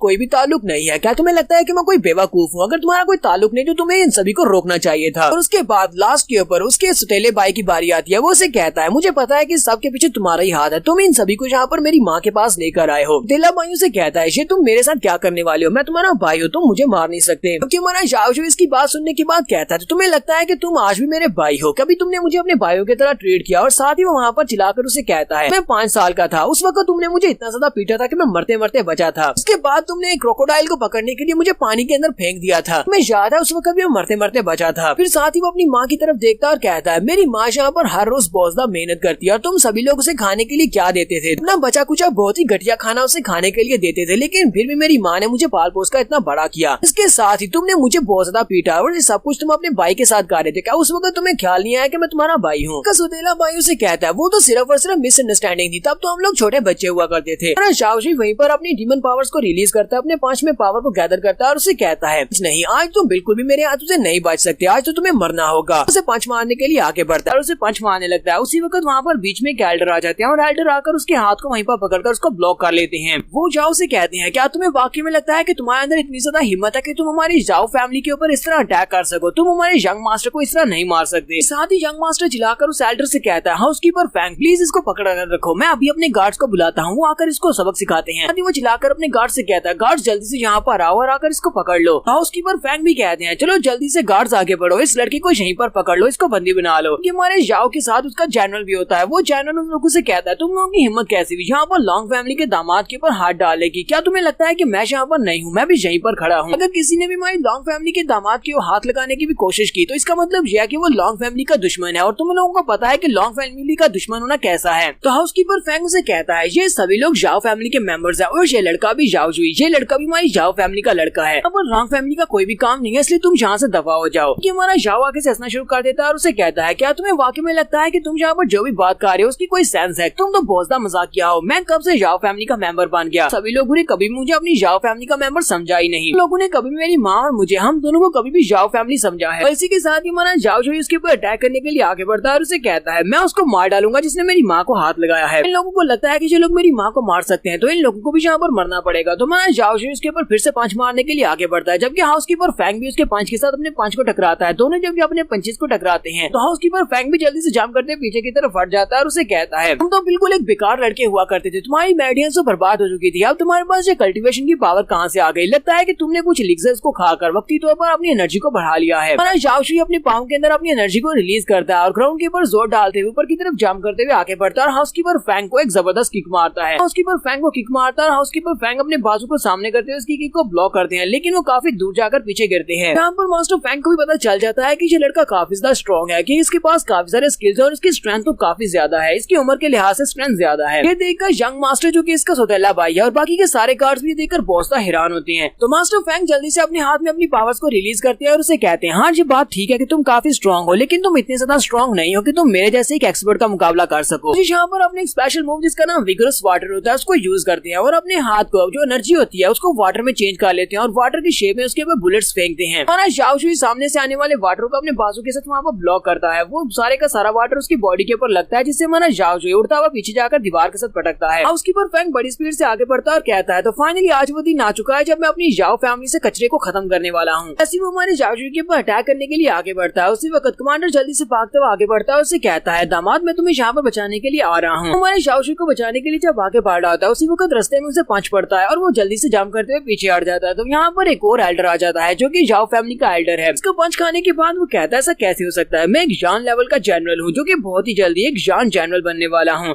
लोग इन सभी लोगों की कल्टीवेशन मुझसे लो है, लेकिन ये जहाँ पर मुझे पंच मारकर मेरी बराबरी कैसे कर सकता है। तो उसके सामने जो एल्डर खड़ा होता है वो काफी स्ट्रॉन्ग होता है। दूसरी तरफ हमारा जाओ शुई जो कि पंच खाने के बाद उसकी हालत अब खराब होती है, वो अपने आप को डिफेंड भी नहीं कर पा रहा था और हाउसकीपर फैंग उसके करीब पहुंच जाता है उसे पंच मारने के लिए। ऐसे वो उसे पंच मारने लगता है। उसी वक्त ग्रैंड पैट्रियार्च वहाँ पर आ जाते हैं और उसे कहते हैं बस करो, बस बहुत हो गया, यहीं पर रुक जाओ। वो सभी लोग रुक जाते हैं जबकि हमारे जाओ शुई का डैड भी वहीं पर उनके साथ ही होता है। उनका बेटा उनसे कहता है ग्रैंडफादर डैडी शुक्र है कि आप लोग जहाँ पर चले आए, अब देखो यहाँ पर क्या हो रहा है, ये लड़का मुझे मारने की कोशिश कर रहा था, ये पागल हो गया है। तो ये सभी लोग अब वहाँ पर ग्रेट पैट्रियार्च और उसके साथ पैट्रियार्च की तरफ देख रहे होते हैं, सभी लोग उसी की तरफ देख रहे होते हैं कि अब ये लोग यहाँ पर क्या फैसला करने वाले हैं। जबकि वो दूसरा बंदा जो कि बाद में आया था जिसने हमारे कमांडर के ऊपर अटैक किया था वो कहता है पता नहीं ये बुढ़ा खुसट यहाँ पर क्यों चलाया, आज मैंने लॉन्ग फैमिली के कमांडर को मार देना था। तुम्हारा जाओ शुई उन सभी लोगों को वहाँ पर देखकर बिल्कुल भी खुश नहीं होता, हालांकि वहाँ पर उसके सगे डैड भी होते हैं। हमारे जाओ शुई के डैड वहाँ पर उन सभी लोगों की तरफ देखते हैं, गार्ड्स काफी ज्यादा जख्मी होते हैं, वो सभी लोग एक दूसरे को उठा रहे होते हैं। हमारे जाओ शुई की हालत भी खराब होती है और साथ ही उसकी माँ की हालत भी खराब खराब होती है। जो शाओशुई के फादर जी सब कुछ देखने के बाद कहते हैं जहाँ पर हुआ क्या है, आज ये सारी सिचुएशन इस तरह कैसे बन गई। तो उनका बेटा जल्दी से भागता हुआ आगे बढ़ता है, चिल्लाकर अपने फादर से कहता है फादर प्लीज मुझे बचा लो। साथ ही वो शाओशुई की तरफ इशारा कर रहा था और उनसे कहता है मम्मी डैडी प्लीज यहाँ पर मुझे बचाओ। ये बंदा यहाँ पर आकर ये कह रहा है कि ये लॉन्ग फैमिली का दामाद बन चुका है। लॉन्ग फैमिली का दामाद बनने की बिना पर ये अपने साथ कमांडर को भी लेकर आया है, यहाँ पर मुझे मारने की कोशिश कर रहा है, मुझे इससे बचा ले। उसी वक्त उसकी माँ आगे बढ़ती है और चिल्लाकर कहती है इस लड़के की हिम्मत कैसे हुई, ये कमीना बेटे को यहाँ पर कैसे नुकसान पहुँचा सकता है, इस कमीने को आज जिंदा नहीं छोड़ा जाएगा। वो अपने हस्बैंड से कहती है जल्दी से आगे बढ़ो और इसको मार डालो, इसकी हिम्मत कैसे हुई, ये तुम्हारी नाजायज औलाद मेरे बेटे को मार रहा है। जबकि फादर चिल्लाकर उसे कहते हैं अपनी बकवास बंद करो, हमारे ग्रेट पैट्रियार्च यहाँ पर है, ये फैसला वही करेंगे कि इसके साथ क्या करना है। उसी वक्त ग्रेट पैट्रियार्च आगे बढ़ते हैं और जनरल जाओ से कहते हैं जनरल जाओ तुम यहाँ पर क्या मेरी बर्थडे पार्टी को खराब करने के लिए आए हो। जनरल जाओ भी आगे बढ़ते हैं और उसे कहते हैं सर प्लीज मुझे माफ करना, हमारा यहाँ पर आकर ऐसा करने का कोई भी इरादा नहीं था। हम लोग तो यहाँ पर आपकी बर्थडे पार्टी में अपनी फैमिली की तरफ से आपको गिफ्ट देने के लिए आए थे, यहाँ पर अपनी फैमिली के दामाद के साथ आया हूँ। कहते हैं तुम्हारी फैमिली का दामाद कौन है। वो पीछे की तरफ देखते हैं और कहते हैं क्या वाकई में ये तो शाओशुई है, ये हमारी फैमिली का मेंबर है, क्या ये तुम्हारा दामाद है। तो जनरल जाओ जाकर हमारे शाओशुई की माँ को उठा लेता है और उसे उठाकर आगे लाता है और आकर शाओशुई को दे देता है। शाओशुई अपनी माँ को उठा लेता है, अपने ग्रैंडपा की बात को इग्नोर करते हुए आगे की तरफ चल पड़ता है और साथ ही वो सोच रहा होता है मैं तुम्हें यहाँ से लेकर जा रहा हूँ। अपनी माँ से कह रहा होता है कि हम लोग यहाँ से जा रहे हैं, ये हमारा घर नहीं है, हम लोग अपना घर बनाएंगे। शाओशुई अपनी माँ को उठाकर वहाँ से बाहर की तरफ चल देता है, जबकि वो सारे गार्ड्स वहीं पर रास्ते में खड़े हो जाते हैं और उसे कहते हैं तुम यहाँ से जा नहीं सकते। शाओशुई चिल्लाकर उन सभी से कहता है तुम सभी लोग मेरे रास्ते से हट जाओ वरना मैं तुम सभी को मार डालूंगा। कोई भी मेरे रास्ते में नहीं आ सकता, कोई मेरा रास्ता नहीं रोक सकता। ग्रैंडफादर और उसके फादर दोनों ये बात सुनने के बाद काफी हैरान होते हैं। ग्रैंडफादर फिर से शाओशुई से कहते हैं शाओशुई यहाँ पर क्या हो रहा है, क्या तुम मुझे बताओगे। लेकिन शाओशुई फिर से अपने ग्रैंडपा की बात को इग्नोर कर देता है और आगे की तरफ चल पड़ता है। अभी के सभी गार्ड उसके रास्ते में खड़े होते हैं और उसके रास्ते को ब्लॉक कर रहे होते हैं, जबकि हमारे शाओशुई के फादर चिल्लाकर कहते हैं शाओशुई तुम यहाँ पर अपने ग्रैंडपा की बात का जवाब क्यों नहीं दे रहे, कहीं तुम पागल तो नहीं हो गए, तुम एक कमीने घटिया बेशरम इंसान हो, अपने ग्रैंडफादर की बात का जवाब दो। हमारा शाओशुई वहीं पर रुक जाता है और अपने फादर से चिल्लाकर कहता है तुम्हारे पास ऐसा कोई भी हक नहीं है कि तुम यहाँ पर मुझसे ये वाली बात कर सको कि मुझे किसे जवाब देना और किसे जवाब नहीं देना। उसके फादर उसे कहते हैं मैं तुम्हारा बाप हूँ। शाओशुई से कहता है मुझे पता है कि तुम मेरे बाप हो, लेकिन सिर्फ और सिर्फ नाम के, क्योंकि तुम्हें आज भी इस बात का पछतावा होता है कि तुमने मेरी माँ के साथ वो सब कुछ किया जिसकी वजह से मैं पैदा हो गया। तुम्हारी जिंदगी का सबसे बड़ा पछतावा मैं हूँ।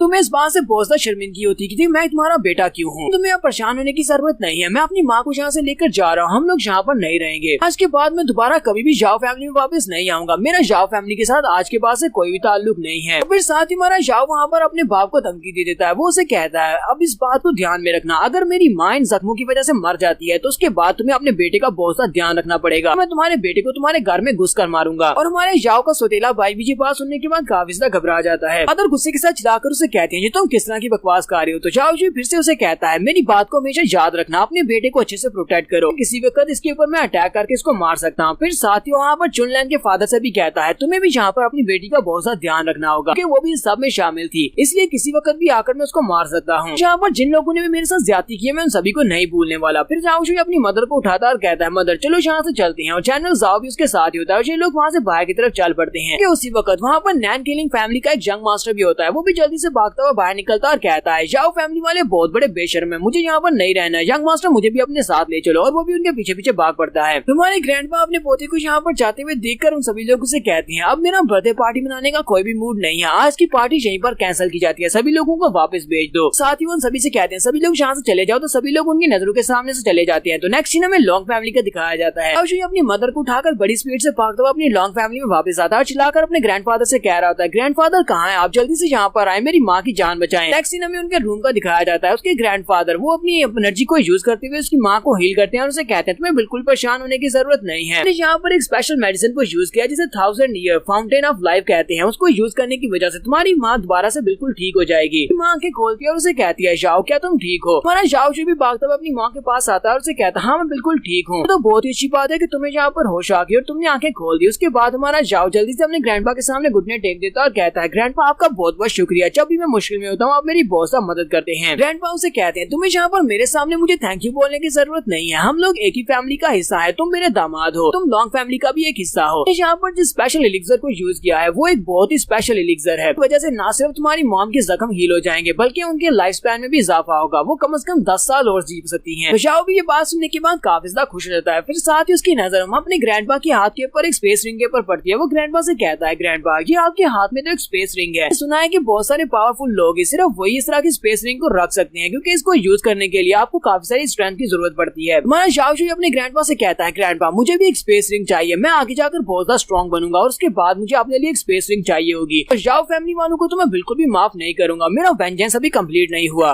ग्रैंडपा झाओ से कहते हैं, लड़के तुम बहुत ज्यादा अच्छे हो, अगर तुम यहाँ पर इस तरह मन लगाकर कल्टीवेट करते रहो बहुत ही जल्दी एक जीनियस बन जाओगे और टॉप पर पहुंच जाओगे। मैं चाहता हूँ कि तुम अच्छे से मेहनत करके कल्टीवेट करो। उसी वक्त जनरल झाओ अंदर आते हैं और उसे कहते हैं, नैन किलिंग के यंग मास्टर ने यहाँ पर काफी सारी जड़ी बूटियां बचाई हैं, वो काफी ज्यादा स्पेशल हैं, वो सारी की सारी एक्सेप्ट करने की इजाजत है, वो सारी दरवाजे के ऊपर पड़ी हैं। हमारा झाओ अपने ग्रैंडपा से कहता है, ग्रैंडपा मुझे लगता है कि नैन किलिंग फैमिली वाले हमें यहाँ पर इस्तेमाल करना चाहते हैं, वो लोग हमारे नाम को इस्तेमाल करके अपने ओपोनेंट के ऊपर प्रेशर डालना चाहते हैं। मुझे लगता है कि हमें उसके भेजे हुए तोहफों को एक्सेप्ट नहीं करना चाहिए। ग्रैंडपा जनरल झाओ से कहते हैं, जनरल तुम उन सारे के सारे गिफ्ट्स को ले लो और उन्हें अंदर रखवा दो। झाओ इस बात से काफी ज्यादा हैरान होता है कि अब इस बात का क्या मतलब है तुझे? हाँ ठीक है, वो सारी जड़ी बूटियां और ट्रेजर्स हमें इसलिए दे रहे हैं, मैं आर्मी का जनरल हूँ और आर्मी का जनरल होने के नाते मैं उसे प्रोटेक्शन दे सकता हूँ। लेकिन अब जबकि हमारी लॉन्ग फैमिली इतनी ज्यादा स्ट्रॉन्ग नहीं रही, तुम्हें भी ये बात अच्छी तरह से पता है कि हमारी लॉन्ग फैमिली की जो बेस है वो कमजोर होती जा रही है। इसी वजह से जहाँ पर नैन किलिंग फैमिली के साथ एक अलायंस बनाना चाहता हूँ। नैन किलिंग फैमिली के पास काफी सारा पैसा और रिसोर्सेज है, हमारे पास थोड़े कुछ स्ट्रॉन्ग वॉरियर्स हैं, दोनों मिलकर एक अच्छी अलायंस बना सकते हैं, जिसकी वजह से हम दोनों का यहाँ पर फायदा हो सकता है। लोग उसके पैसे को यूज करते हुए यहाँ पर अपने स्टेटस को दोबारा से हाई कर सकते हैं। तो मुझे लगता है कि ये वाली डील ज्यादा फायदे की है। हमारे झाओ से कहते हैं, अगर तुम यहाँ पर एक हेजीमोन बनना चाहते हो जिसके पास ना सिर्फ स्ट्रेंथ हो बल्कि उसके पास एक स्पेस रिंग भी हो, तो सिर्फ स्ट्रेंथ के साथ तुम्हें स्पेस रिंग नहीं मिलने वाली, बल्कि तुम्हें इस तरह का इंसान बनना होगा जो कि सही वक्त के ऊपर सही फैसला ले सके, तुम भी अपनी जिंदगी में एक अच्छे इंसान बन सको और तुम सोच सको कि तुम्हारे लिए क्या बेहतर है। तुम्हारा झाओ शुई अपने ग्रैंडपा से कहता है, ग्रैंडपा मैं इस सबक को कभी नहीं भूलूंगा, मैं इसको हमेशा याद रखूंगा। वो अपनी मॉम के पास चला जाता है, उसकी मॉम के पास जाकर बैठा होता है, तो साथ ही उसकी वाइफ भी वहाँ पर आ जाती है और कहती है, ये तो बहुत ही अच्छी बात है, अब मेरे पास एक मॉम भी है, और वो बहुत ज्यादा खुश हो जाती है। झाओ कहता है, अब मेरी माँ यहीं पर रहेगी और मुझे अपनी माँ को बहुत ज्यादा खुश रखना होगा। साथ ही वो कहता है, और मुझे मून के इलाज के लिए भी कुछ ना कुछ करना होगा ताकि मैं इसकी बीमारी को ठीक कर सकूं। Next scene imperial meeting hall का दिखाया जाता है, जहाँ पर एम्परर अपनी कुर्सी के ऊपर बैठे होते हैं। तो एम्परर अपनी कुर्सी के ऊपर आराम से बैठे होते हैं, जबकि वहाँ पर उनके बहुत सारे मंत्री उनके सामने खड़े होते हैं। तो उन्हीं में से एक मंत्री आगे बढ़ता है और कहता है, योर हाइनेस मेरे पास एक प्रपोजल है। अरे नॉर्थर्न एरिया के जो जनरल है वो काफी ज्यादा बुढ़े हो चुके हैं क्योंकि उनकी उम्र हो चुकी है। तुझे यहाँ पर हमारे जनरल की बात कर रहे हैं, हमारे झाओ के ग्रैंडपा की। बूढ़ा मंत्री एम्परर से कहता है, एम्परर मैं यहाँ पर प्रपोज करता हूँ, यहाँ पर डोंग फैंग को उस जगह के ऊपर भेज दें, उसे नॉर्थ की तरफ भेज दिया जाए ताकि वो जाकर लॉन्ग फैमिली के उस बुढ़े एल्डर जनरल की जगह ले सके। एम्परर उन लोगों से कहते हैं, क्या यहाँ पर कोई और इस बारे में बात करना चाहता है? वैसे एक और मंत्री कहते हैं, यस योर हाइनेस मुझे भी लगता है कि आपको डोंग फैंग को वहाँ पर भेज देना चाहिए, डोंग फैंग वहाँ पर ठीक रहेंगे। हमारे पुराने जनरल अब बुढ़े हो चुके हैं और वो ठीक तरह से फैसले भी नहीं ले पाते। तो हमारे जनरल लॉन्ग के साथ जो उनके साथी होते हैं उनमें से कमांडर कहते हैं कि एम्परर हमें ये सब कुछ नहीं करना चाहिए क्योंकि हमारे जनरल ने पिछले कई सालों से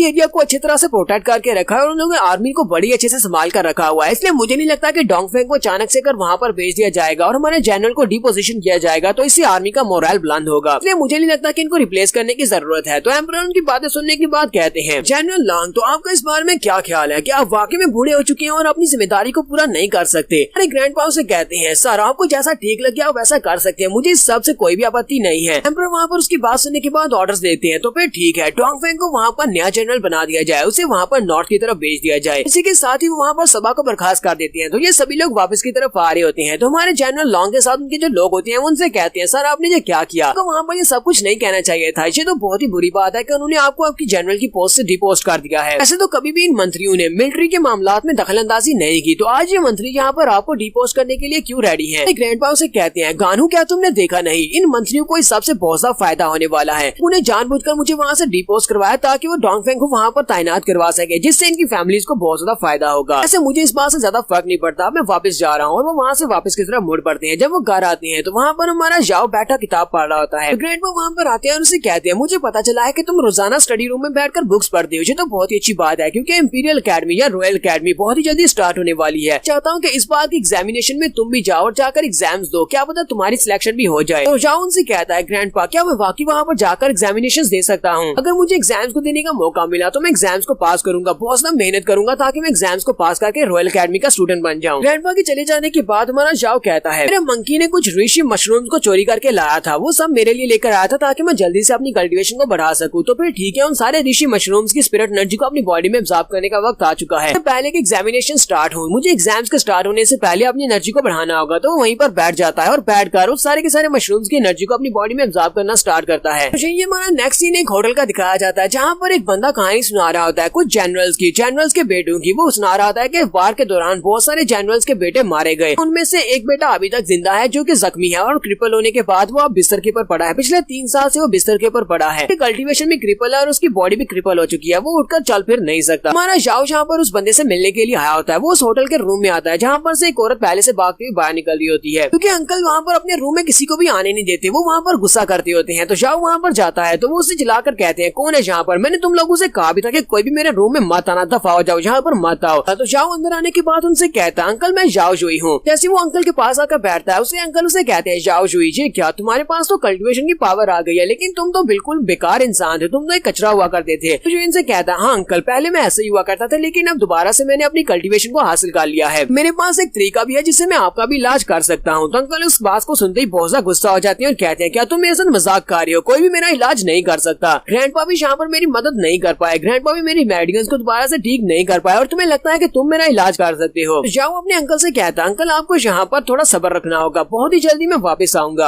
आपने देखा नहीं कि मेरी मेडिकल्स भी खराब हो चुकी थी, मेरी मेडिकल्स दोबारा से ठीक हुई हैं और मैं दोबारा से कल्टीवेट करना स्टार्ट कर दिया। अगर मैं अपने आप को ठीक कर सकता हूँ तो मैं आपको भी ठीक कर सकता हूँ। मुझे लगता है कि सिर्फ और सिर्फ 1 ही साल के अरसा में आप दोबारा से अपने पाँव के ऊपर खड़े हो जाएंगे। साथ ही वो अंकल से कहता है, ठीक है अंकल मैं आपको अगली बार फिर से मिलने के लिए आऊंगा। उसके वहाँ चले जाने के बाद उसके अंकल सोच रहे होते हैं, क्या वाकई में ऐसा हो सकता है? मैं पिछले 3 साल से बिस्तर के ऊपर क्रिपल होकर पड़ा हूँ, क्या मैं फिर से यहाँ पर दोबारा चल फिर सकूंगा? अब तो मुझे लगता है कि जाओ मेरे लिए कुछ ना कुछ करेगा। जाओ वहाँ से आने के बाद अकेडमी में एग्जामिनेशन की तैयारी करना स्टार्ट करता है। वो अपने घर में वापस आने के बाद जनरल जाओ से कहता है कि तुम यहाँ पर मुझे कुछ सिखाओ। वो इसको बॉक्सिंग टेक्निक सिखा रहा होता है जो कि उनकी आर्मी की सबसे स्पेशल बॉक्सिंग टेक्निक होती है। जाओ वहाँ पर प्रैक्टिस कर रहा होता है, जबकि उसका जनरल जैन उसके ऊपर चिल्लाकर उसे कहता है, तुम यहाँ पर स्लॉटर बॉक्सिंग टेक्निक को सीखना चाहते हो? ये मिलिट्री स्टाइल की बॉक्सिंग है जिसको सीखना आसान नहीं है, तुम्हें यहाँ पर डेली इसकी प्रैक्टिस करना होगी। अगर तुम आर्मी को ज्वाइन करना चाहते हो तो फिर तुम्हें इसके एसेंस को सीखना होगा। तुम्हें बैटलफील्ड में जाकर ही पता चलेगा कि ये बॉक्सिंग किस तरह सीखी जाती है। तो ग्रैंडपा वहाँ पर आ जाते हैं, ग्रैंडपा बहुत ज्यादा गुस्सा हो जाते हैं और जनरल जाओ पर गुस्सा करते हैं और उसे कहते हैं, अपनी बकवास बंद करो। जनरल जाओ वहीं पर उनके सामने झुक जाता है और कहता है, जनरल प्लीज मुझे माफ कर दे, मुझे लगता है कि मैंने कोई गलती कर दी है। ग्रैंडपा उसे कहते हैं, दोबारा कभी भी इस तरह नहीं होना चाहिए, अगर तुमने दोबारा इस तरह का कोई काम किया तो फिर मैं तुम्हें सजा दूंगा। कि हमारा जाओ सोच रहा होता है अब यहाँ पर क्या हुआ, ग्रैंडपा जाओ के ऊपर इतना ज्यादा गुस्सा क्यों कर रहे हैं। वो वहाँ पर खड़े खड़े सोच रहे होते हैं, मेरी लॉन्ग फैमिली में से बहुत सारे लोग आर्मी में जाकर अपनी जान गंवा चुके हैं, अब मैं अपने दामाद को वहाँ पर जाकर इसकी जान गंवाने नहीं दे सकता। देखो तो जरा, जहाँ पर जनरल जाओ इसको आर्मी में जाने के लिए कह रहा है, मैं इसको आर्मी में नहीं भेजने वाला। तो साथ ही ग्रैंडपा जाओ से कहते हैं, जाओ तुम इस ट्रेनिंग को छोड़ो और जाकर वहाँ पर यंग मास्टर से मिलो। नैन किलिंग फैमिली का यंग मास्टर तुमसे मिलने के लिए काफी बार आ चुका है, लगता है कि तुम्हें उससे मिल लेना चाहिए, जाओ जाकर उससे बात करो। हमारा जाओ ग्रैंडपा को छोड़कर सीधा नैन किलिंग फैमिली के यंग मास्टर से मिलने के लिए चला जाता है। तो नैन किलिंग फैमिली के यंग मास्टर से कहता है, अगर हम दोनों की फैमिलीज आपस में हाथ मिला ले तो मुझे नहीं लगता कि हम दोनों की फैमिलीज को कोई हरा सकता है, हम दोनों बहुत ही पावरफुल फैमिलीज बन जाएंगी। और वैसे भी अगर तुम लोग जहाँ पर हमारी मदद करोगे तो बदले में तुम्हें बहुत सारे रिसोर्सेज मिलेंगे, इससे तुम्हें भी फायदा होगा। हमारा जाओ से कहता है, क्या तुम्हें लगता है कि हमारा यहाँ पर फायदा होने वाला है? ठीक है, मैं यहाँ पर अपनी डिमांड्स रखता हूँ। वो उसके सामने 3 उंगलियां करता है। तो नैन किलिंग यंग मास्टर कहता है, क्या तुम्हें यहाँ पर हमारे रिसोर्सेज का 30% चाहिए? ये तो कुछ ज्यादा है।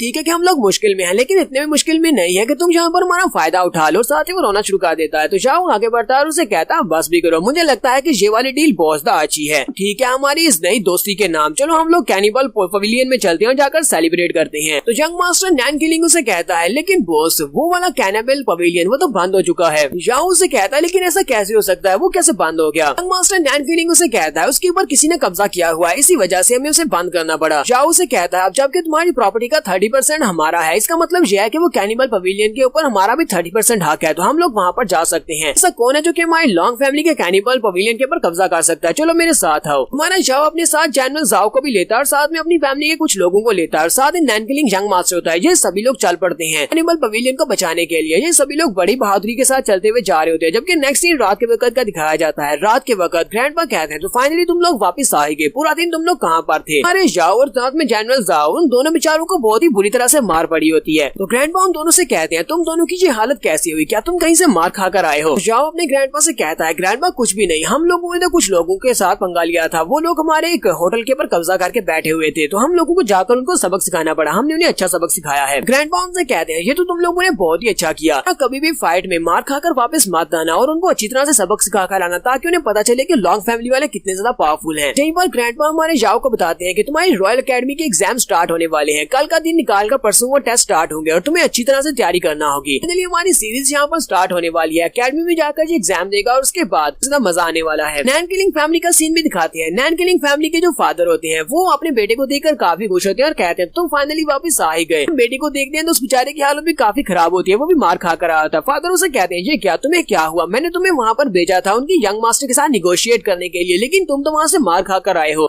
लॉन्ग फैमिली वालों को हमारे साथ अलायंस क्रिएट नहीं करनी। बेटा चिल्लाकर उसे कहता है नहीं मेरा बॉस जाओ तो बॉस दा अच्छा इंसान है, मैंने उसके साथ अच्छी तरह से निगोशिएट कर लिया, लेकिन हम लोग तो कैनिबल पवेलियन से मार खा कर आए हैं। हमने अपने कैनिबल पवेलियन को आजाद करवा लिया है उन गुंडों से जिन्होंने उसके ऊपर कब्जा किया हुआ था। वैसे भी लॉन्ग फैमिली का मास्टर जाओ रॉयल अकेडमी को ज्वाइन करने के लिए टेस्ट देने के लिए परसों जाने वाला है। नेक्स्ट एपिसोड में सब कुछ हमें रॉयल अकेडमी के बारे में बताया जाएगा, पर इनके एग्जाम स्टार्ट होंगे। पहले तो वहाँ पर एग्जाम में से कम्प्लीट करना पड़ेगा, उसके बाद भी स्टूडेंट बन जाएगा। एपिसोड की एक्सप्लेनेशन अच्छी लगी हो तो कमेंट करके जरूर बताइएगा। चैनल को सब्सक्राइब कर दें, वीडियो को लाइक और शेयर कर दें। शुक्रिया। अच्छी लगी हो तो कमेंट करके जरूर बताइएगा। चैनल को सब्सक्राइब कर दें, वीडियो को लाइक और शेयर कर दें। शुक्रिया। कर दें, वीडियो को लाइक और शेयर कर दें। शुक्रिया। कर दें, वीडियो को लाइक और शेयर कर दें। शुक्रिया। कर दें, वीडियो को लाइक और शेयर कर दें। शुक्रिया। कर दें, वीडियो को लाइक और शेयर कर दें। शुक्रिया। कर दें।